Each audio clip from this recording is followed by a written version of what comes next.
काय नियोजित आपल्या रांजणगाव पासून ते वाघोली खराडी बायपास पर्यंत चंदननगर पर्यंतचा आजचा प्रवास आहे. जे नियोजित आहे त्याच प्रोग्राम प्रमाणे त्यात काय बदल नाही आणि प्रतिसादाला तर विचारायचं काम नाही. ज्या रस्त्यावरून आम्ही जातो त्या रस्त्यावर सगळा मराठा समाज ताकदीनं एकत्र येतोय आणि आशीर्वाद देतोय, पाठबळ देतोय. एकही मराठा समाज त्यांच्या जिल्ह्यातला थांबत नाही. ज्या जिल्ह्यातून आणि ज्या रस्त्यावरून आम्ही जातोय त्या रस्त्यावरचा सगळा समाज एकत्र येऊन आशीर्वाद देतोय. आणि आता मुंबईकडे सुद्धा लाखाच्या संख्येने लोक आता यायला जमा झालेत आणि निघायला लागले. 25 तारखेला सकाळी महाराष्ट्रातला मराठा समाज निघून मुक्कामी मुंबईच्या पहिल्या अलीकडच्या मुक्कामी येतोय. कारण 26ला सगळे पायी आझाद मैदानाकडे चालत जाणार आहेत, वाशी ते आझाद मैदानपर्यंत. मराठा समाजाचं कोणत्या शब्दात कौतुक. अमृत नोनी आर्थो प्लस, ये एक प्रूवन फॉर्मूला है. इसमें मौजूद नोनी फल के गुण और आयुर्वेदिक जड़ी बूटियां शरीर को जरूरी पोषक तत्व देने के साथ साथ हड्डियों और जोड़ों के घिसने, उनमें होने वाले सूजन और दर्द को रोकने में मदद करता है. दर्द मुक्त जीवन के लिए अमृत नोनी आर्थो प्लस. करावं नाही कळत प्रचंड ताकदीनं मराठा समाज आशीर्वाद द्यायला घराच्या बाहेर, नोकरदारांपासून शेतकऱ्यांपर्यंत, शेतकऱ्यांपासून व्यावसायिकांपासून सगळे सामान्य मराठी, कामगार मराठी सगळेचे सगळे आशीर्वाद द्यायला रस्त्यावरती आम्ही जातात येतो. आमचं एक आणखीन या चॅनलच्या बांधवाच्या माध्यमातून मराठा समाजाला माझं म्हणणं आहे की जे मी मगाशी पण मांडलं की चॅनलच्या सगळ्या बांधवांनी आपलं आंदोलन खूप सगळ्यांनी दाखवलेलं आहे. कोणी अशी काही काटकसर केलेली नाही. कारण प्रामाणिकपणाचा शब्द आणि जे खरं आहे ते कधी सांगितलं पाहिजे. त्यांच्यावरती काय एखादा अर्धा दिवस दाखवलं नाही दाखवलं आता मला नाही बघण्यात आलं. नसं नाही दाखवलं किंवा दाखवलं असं त्याचा अर्थ असा नाही की त्यांच्यावरती काही दबाव आल्यामुळे ते आपलं आंदोलन दाखवत नाहीत. मला नाही वाटत की कोणाचा दबाव घेणारे चॅनलवाले तिथून पाठीमाग आम्ही बघितले. कारण काही वेळेस असंही झालं असेल. चॅनलच्या बांधवांनाही माझी विनंती आहे की समाजाला एखाद्या वेळेस त्यांना चॅनल बघायची आपले सगळे आवड आहे. सगळ्या चॅनलवर प्रेम करणारे त्यांना बघतायत रात्रंदिवस. ते दिसलं नसेल म्हणून थोडंसं एखादं झालंय असेल. मराठा समाजानं पण तसं काही करण्याची आवश्यकता नाही. ते ताकदीन आहेत कारण ते समाज त्यांच्या पाठीशी चॅनलच्या सगळ्या बांधवांच्या पण आणि संपादक साहेबांच्या पण सगळा मराठा समाज त्यांच्या पाठीशी. मराठा समाजानंही काही असं मनात गैरसमज आणण्याची गरज नाही. ते ताकदीनं आंदोलन दाखवतात आणि इथून पुढे दाखवतील. ते काय घाबरणाऱ्यातलं व्यासपीठ नाही आहे. मात्र हे समजून घ्या, त्यांना साथ द्या सगळेजण. आजपासून मराठा मागासलेपणाचं सर्वेक्षण सुरू केलेलं आहे. नाही ते ठीक आहे ना. ते मी बार तेच सांगितलं का आम्ही ते नाकारलेलं नाही. परंतु ते टिकणार आहे का? ओपन कोर्टात त्याची हिअरिंग होणार आहे का? एनटी व्हिजनटी सारखं ते टिकणार का? कारण इंदिरा साहनीचं जजमेंट सांगतं 50% वर गेल्यावर आरक्षण उडणार. नेमका ते टिकणार आहे का नाही याचं स्पष्टीकरण सुद्धा होणं गरजेचं आहे. ते मराठ्यांनी कधीच नाकारलं नाही. पण जर मराठ्यांच्या 54 लाख नोंदी मिळाल्यात ओबीसी आरक्षणातल्या तर मराठ्यांकडून बी एकच आहे. साधा आणि सोपा. मराठ्यांना इथंच देऊन टाका ना. किंवा 54 लाख मराठ्यांच्या नोंदी आणि त्यांच्या परिवाराला प्रमाणपत्र वितरित करा. तोच आकडा प्रचंड मोठा होतो. आणि सगळ्या सोयऱ्यांची जी व्याख्या आहे त्याचा अध्यादेश काढा. पण या सर्वेक्षणामुळे महाराष्ट्रातील मराठ्यांचं मागासलेपण सिद्ध करण्यासाठी मदत होणार आहे. त्याची काम सुरू झालेलं आहे.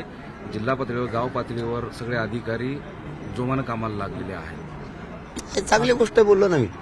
क्युरिटी पिटिशन या महाराष्ट्रातला एकत्र आला आणि आंदोलनाच्या धगीमुळे सरकारने पिटिशनचा विषय नाही सर, नंतर विचारतो. सर्वेक्षण महाराष्ट्र सरकारच्या वतीनं, राज्य मागासवर्ग आयोगाच्या वतीनं आजपासून राज्यभर सर्वेक्षण, घरोघरी जाऊन सर्वेक्षण केलं जाणार आहे. बरोबर. तेच सर्वेक्षणच त्या क्युरिटी पिटिशनसाठी चाललंय. मागासले पण सिद्ध करावं लागणार आहे त्याच्यासाठीच ते. म्हणून आम्ही सांगतोय की त्याचं स्वागत केलंच ना मी. परंतु टिकणार आहे का आम्हाला तोच विषय. सर्वेक्षण होणार परत तिथंच जाणार आहे तो विषय क्युरिटी पिटिशन जवळच. कारण मागासले पण सिद्ध करावं लागणार आहे. त्याच्यातल्या अटी शर्ती ज्या आहेत गायकवाड आयोगाच्या त्या भरून काढाव्या लागणार आहेत. त्यामुळं ते टिकणार आहे नाही आहे ते अनेक प्रश्न आहेत त्याच्यात. आणि टिकणार आहे तर स्पष्टीकरण करणं सरकारचं खूप गरजेचं आहे. परंतु चांगली गोष्ट आहे, कामाला लागलेत. किमान या आंदोलनाचं मराठा एक आलाय. ह्या मराठ्यांचं सुद्धा स्वीकारण्याचं त्यांचं ना हरकत नाहीये त्यांची. परंतु ओबीसी आरक्षण आमची मागणी त्याप्रमाणे करावं याच्यावर आम्ही ठाम. क्युरिटी पिटिशनवर आज सुनावणी आहे सुप्रीम कोर्टात. उद्या 24 ठीक आहे. आता ती काय निर्णय, सुनावणी कशी, ओपन कोर्टात की हिअरिंग चेंबरमध्ये अनेक विषय आहेत त्याच्यात. उद्या बघूयात, कारण न्यायालयाच्या विषयावर बोलणं बरोबर नाही. मराठा समाजासोबत इतर समाजाचंही सर्वेक्षण व्हावं अशी मागणी केली जाते. सगळ्या दुनियाचं करा, आमचं काय म्हणणं नाही. आम्ही कुठं म्हणलं याचं करू नका आणि त्याचं करू नका. फक्त ते टिकणार आहे का आमचा मूळ प्रश्न आहे, आमच्या भविष्याचा प्रश्न आहे, इथं आमच्या जीवन मरणाचा प्रश्न आहे. रात्री मी तेच सांगितलं, कारण 4:30 वाजेपर्यंत इथं कार्यक्रम झाला आणि 4:30 ते 5:45 वाजेपर्यंत सरकारचे प्रतिनिधी आले होते. त्यांच्याशी 5:45 वाजेपर्यंत चर्चा झाली.